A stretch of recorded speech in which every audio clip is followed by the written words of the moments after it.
Hello everybody, welcome back. Today as well we have got to another video. In this video I'll show you how you can activate Cash App card without QR code. But before that, please do make sure to like our video, subscribe our channel, and yes, without any further delay, let's get into it.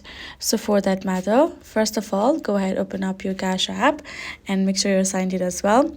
Now then afterwards, tap on this little card icon on the bottom left. Now once you have done that, you can see the cards on top that you have to activate. So all you gotta do is simply tap on that card, and now you can see plenty of options gonna pop up in the bottom section. You can see enable cash card, show cash card info, and activate cash card options. So all you gotta do is again tap on it, and now you will simply have an option to simply scan the QR code above your card for it to be activated. But unfortunately, if you would like to do it without the QR code, you can see this option of missing QR code in the bottom section. Simply go ahead, tap on it.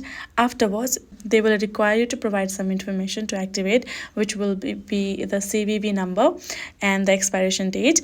Go ahead, provide them accordingly and confirm the information. Then your card will be activated without actually scanning the QR code. So this is basically it, guys. Hope this video was helpful to you all. Thank you so much for watching, and yes, I'll see you guys in our next video.